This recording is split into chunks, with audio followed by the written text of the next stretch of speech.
Ontem nós tivemos uma reação nas redes sociais a um post da academia Bodytech que afirmou que todas as pessoas brancas reproduzem o racismo. Uma maneira indireta de dizer que todos os brancos são racistas. O que é uma frase racista, já que atribui um crime, que é o racismo, a alguém pela sua cor de pele.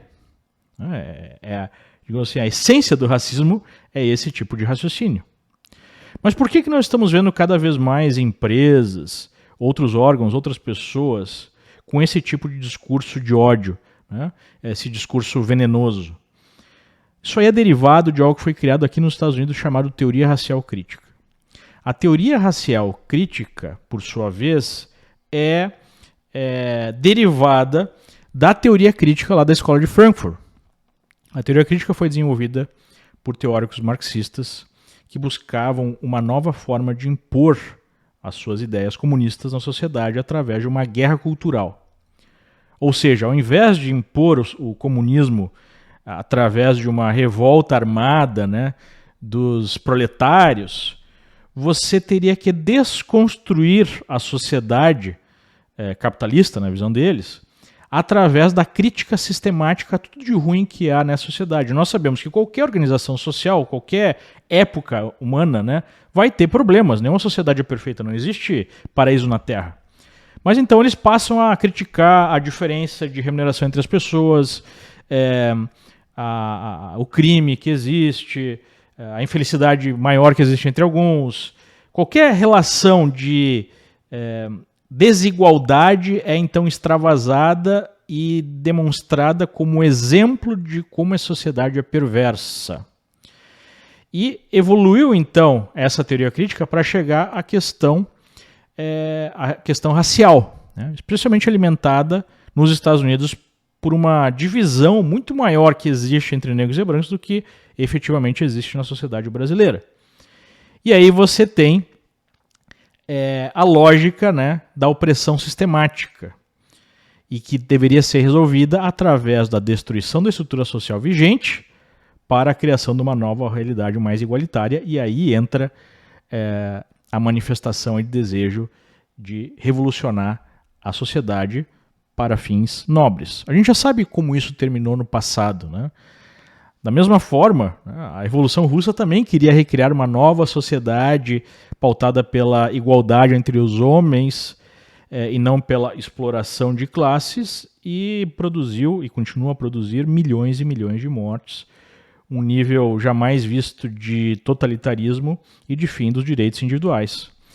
Naquele momento, a justificativa existem os ricos burgueses, existem os proletários que são pobres, então nós temos que organizar aqui uma revolta, né, dos proletários contra os burgueses, então vamos matar os burgueses, vamos acabar com a propriedade privada e todo mundo vai ficar então num regime igualitário, com abundância, com felicidade e assim por diante, né? E sabemos que aconteceu exatamente o inverso. Agora nós temos esse pessoal utilizando a escravidão do passado, utilizando um nível de preconceito que ainda existe, mas que é muito menor do que era no passado, para justificar o racismo contra as pessoas que seriam os opressores, né? O problema qual é? Qual é que é a falha lógica em toda essa ideia? A falha lógica é que a escravidão está presente na história humana desde sempre, e foi exatamente por conta da democracia ocidental, né, dos valores desenvolvidos numa civilização ocidental, que nós conseguimos, abolir a escravidão e, com o tempo, ir diminuindo qualquer tipo de preconceito que existe. Hoje, na maioria desses países, é ilegal você ter um ato de preconceito.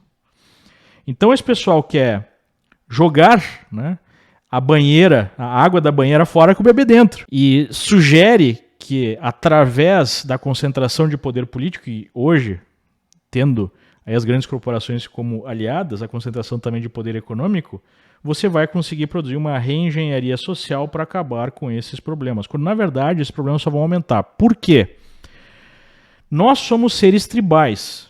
É um instinto humano você se reconhecer, seja por pessoas que são mais parecidas com você, cor de pele, local que você nasceu, pela sua religião, pela sua ideologia, pelo seu time de futebol e assim por diante.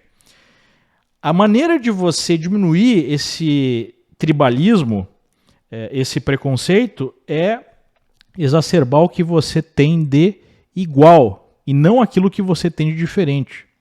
A partir do momento que você acusa, né, uma raça inteira, um grupo inteiro de pessoas de um crime, você automaticamente já vai criar essa tensão, vai criar esse conflito e vai aumentar o nível de preconceito ao invés de diminuir. Além disso, como é que fica na cabeça de um jovem negro, por exemplo, se ele vai justificar qualquer tipo de infortúnio que ele tenha na vida pela existência de uma estrutura opressora, ao invés de se concentrar na possibilidade de o esforço individual produzir uma situação de vida melhor, né? Através de estudo, através de trabalho duro, através de cumprir certas regras sociais que vão beneficiá-lo.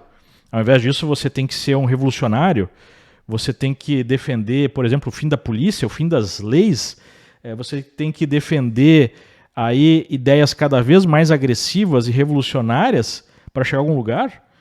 E nós vemos muitas pessoas que estão seguindo por esse caminho se dando bem, seja recebendo recursos, né, de empresas e concentrando mais poder político. Aqui nos Estados Unidos, recentemente estourou um escândalo de uma das cofundadoras do Black Lives Matter, né, uma marxista declarada, que basicamente está comprando várias casas multimilionárias. Em alguns estados até se suspendeu os repasses, a possibilidade de você doar para Black Lives Matter, porque há vários indícios de irregularidade e desvio de recursos. O que a gente está vendo é um processo revolucionário, autoalimentado, onde as pessoas que integram esse processo para justificar, né, ou para sinalizar, melhor colocando, virtude, acabam se dando bem. E aquelas que denunciam esse processo são canceladas e tratadas como racistas.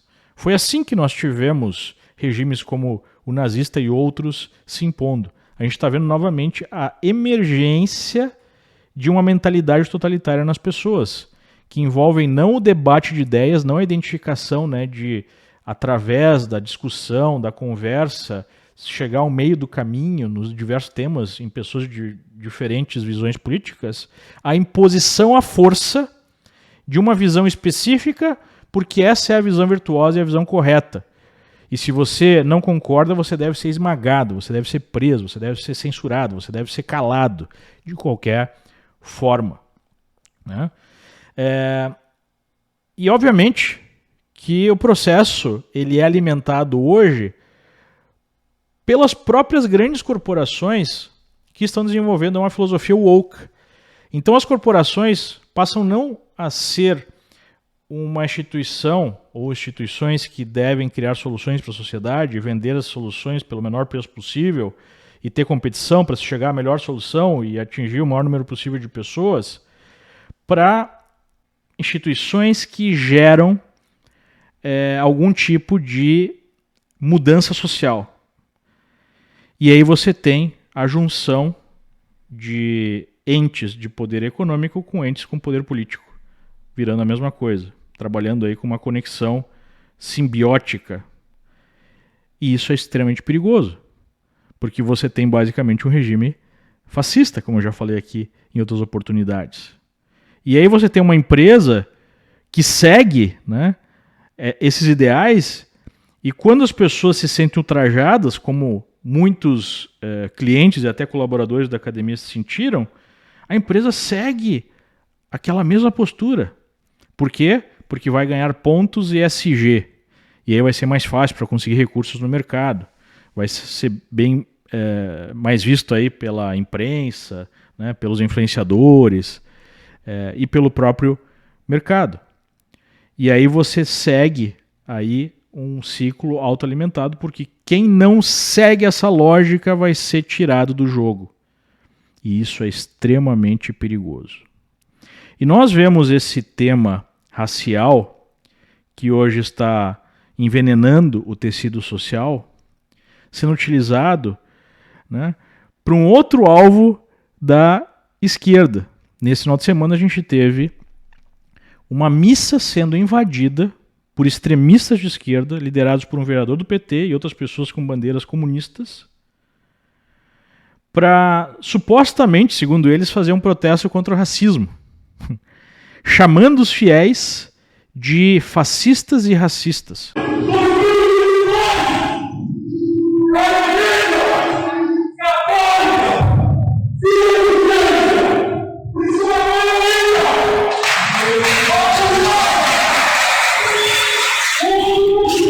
Se você é branco, você é racista. Se você é cristão, então você é racista e fascista.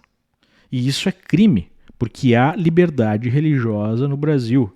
Está no Código Criminal. Você interromper uma missa, né, ou desenvolver preconceito com uma pessoa pela sua inclinação religiosa é crime, além da própria invasão de propriedade e outros crimes cometidos. E aí vem uma outra discussão, né? É possível que haja uma compatibilidade entre os ensinamentos cristãos e o comunismo? Não. O comunismo é o maior inimigo da igreja. O próprio Karl Marx já definia, né, a religião como ópio do povo. Por quê? Porque ele está querendo substituir a religião através de uma crença materialista. Nós seríamos aí apenas um pedaço de carne. E com um pedaço de carne nós podemos criar a sociedade que nós quisermos. Não existe uma dimensão espiritual do ser humano. Isso está na essência de qualquer regime totalitário que busca a implementação aí de uma nova sociedade que seria reconstruída do zero. Não por acaso, todos os regimes comunistas, os movimentos comunistas na história, tiveram como primeiro alvo os religiosos. Tem um livro fantástico sobre isso, chamado aí Live Not by Lies, que é uma frase famosa do Alexander Solzhenitsyn, um dos sujeitos que denunciou, né, os campos de concentração na ex-União Soviética. Esse livro é escrito pelo Rod Dreher e ele conta como no leste europeu e na própria Rússia o movimento cristão basicamente derrotou, né, a onda comunista representada aí pelo projeto soviético. E muitos cristãos não sabem dessa história, por isso que nós precisamos aqui contar, né? 2 casos específicos para vocês terem uma ideia de como cristãos eram tratados e são tratados até hoje em regimes comunistas. O Alexander Ogordinkov era um russo, chegou a ser integrante da juventude comunista chamada Komsomol. Era de uma família, portanto, né, comunista, mas ele se converteu ao cristianismo. Ele passou a defender a liberdade religiosa na então Rússia soviética. E ele foi preso e ficou 9 anos na cadeia. Até hoje ele tem marcas no corpo, né, da brutalidade que ele foi alvo.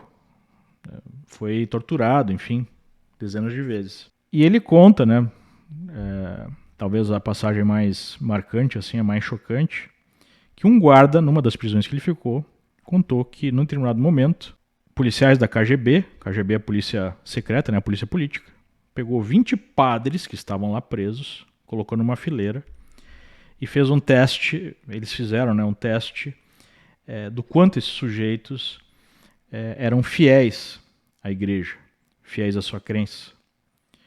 E pegaram o padre da frente da fila e perguntava: você acredita no Senhor Jesus Cristo? Se você deixar de acreditar, você pode sair daqui. E o padre, né, falava: eu acredito. Quando ele falava acredito, recebia um tiro na cabeça. Aí o padre de trás, ensanguentado já, né, os restos mortais do padre da frente. Imagine uma cena dessa. Recebia a mesma pergunta.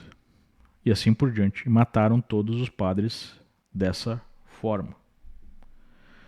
Esses sujeitos, eles identificam na religião a maior ameaça a eles porque quem tem uma crença no espírito humano, quem tem uma crença que supera a questão material, né, a dimensão material da vida, não vai se submeter a um ditador humano. Então é preciso substituir a crença religiosa por uma crença no Estado, por exemplo. E até com rituais específicos que emulam uma religião. Uma outra passagem contada aqui nesse livro é do pastor luterano Richard Wurmbrand, que foi preso na Romênia entre 48 e 64. Em 66, ele conseguiu fugir para o Ocidente. Na verdade, foi em 64, mas em 66 ele fez aí uma declaração, né, foi testemunha num comitê do Senado americano, contando a sua experiência na então Romênia, controlada pelos comunistas. Talvez essa seja a história mais chocante, né, as duas mais chocantes. Ele ficou preso numa prisão chamada de Pitești, que era prisão para presos políticos que sofriam sistemáticas torturas e alguns experimentos psicológicos para tentar converter essas pessoas ao comunismo. Ele contou que tinha lá um fiel cristão que foi preso e ele foi colocado numa cruz. Então ele ficava ao longo do dia na cruz e 2 vezes ao dia eles baixavam a cruz, deixavam na horizontal e os outros presos eram forçados a, enfim, fazer as suas necessidades em cima do sujeito. E eles colocavam ele de volta, né, na cruz, na posição vertical, e falavam para os presos: tá vendo? Ó, tá aí o seu rei, o Cristo, olha como ele é bonito, olha como ele cheira bem. Execrando então a figura do nosso Senhor Jesus Cristo. E ele presenciou isso. E numa das situações, um padre chegou na prisão e eles levaram o padre para uma cela e deram excrementos para o padre e fizeram o padre rezar uma missa utilizando os excrementos para, né, a Eucaristia. Vocês já imaginaram uma coisa dessa? Então, esse é o tipo de experiência que os comunistas impuseram aos cristãos ao longo da história. Em todos os lugares onde o comunismo avançou, cristãos foram perseguidos. Durante a Guerra Civil Espanhola, isso aconteceu. Até hoje, na China, você vai ser perseguido se você for um cristão. Então não há compatibilidade entre o cristianismo e o comunismo. O que aconteceu nos últimos anos, nas últimas décadas, é que, impossibilitado de derrotar, né, o cristianismo, os comunistas passaram a infiltrar as estruturas das principais igrejas para sugerir que haveria alguma compatibilidade. Tanto é que o movimento comunista no Brasil tem uma forte influência de pessoas que operam dentro da igreja, através de coisas como teologia da libertação. Então, é mais uma estratégia gramsciana, digamos assim, para infiltrar a estrutura da Igreja Católica e de outras igrejas e de dentro para fora destruir a igreja. Tanto é que ao invés das autoridades, né, eclesiásticas exigirem a punição imediata do sujeito que entrou na igreja e ofendeu, atacou, né, fiéis e o próprio padre, estão agora organizando uma missa de paz entre esses grupos.